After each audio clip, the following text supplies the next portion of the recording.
ব্রাহ্মণবাড়িয়ার সীমান্তবর্তী উপজেলা বিজয়নগর ও আখাউড়ার বাগানে নেই থোকায় থোকায় লিচু। প্রতি বছর এ জনপদের গাছে গাছে ঝুলে থাকে পাটনাইয়া, চায়না থ্রি ও বোম্বাই জাতের রসালো লিচু। চৈত্রের তীব্র তাপদাহে লিচুর মুকুল নষ্ট হয়ে ফলন বিপর্যয় ঘটেছে বলে জানান বাগান মালিকরা। বৈরী আবহাওয়ায় কৃষি বিভাগের প্রয়োজনীয় পরামর্শ পাননি বলেও অভিযোগ তাদের। গরম হাওয়া হয়েছে, হাওয়ার কারণে আমরা ফল অনেক কম পাইছি। অন্য বছর থেকে এবার বহুত লিচু আমরা কম পাইছি। কম আল থেকে আমরা গৃহস্থের অনেক লস হয়েছে। কৃষি অফিসার বলছিলাম আসার জন্য, এরা আসে নাই, কোনো খোঁজখবর নেয় নাই, এই জন্য আমার এবার বিরাট লস হয়ে গেছে। লিচুর ফলন কম হওয়ায় প্রভাব পড়েছে বিজয়নগরের অন্যতম পাইকারি বাজার আউলিয়া হাটে। পর্যাপ্ত লিচু না আসায় অন্য বছরের তুলনায় এবছর বেচাকেনা অনেক কম। মাল আসছিল প্রচুর পরিমাণ, মালের অভাব ছিল না, মাল কিনতে পারছে। এবার মাল নাই, টাকা বেশি কিন্তু মালের দাম বেশি।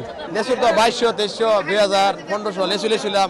100% মনে করেন 40% আছে, 60% নাই।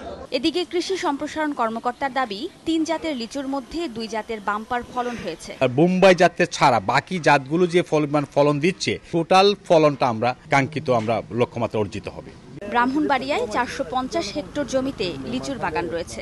চলতি মৌসুমে ফলনের লক্ষ্যমাত্রা ধরা হয়েছে 1215 মেট্রিক টন।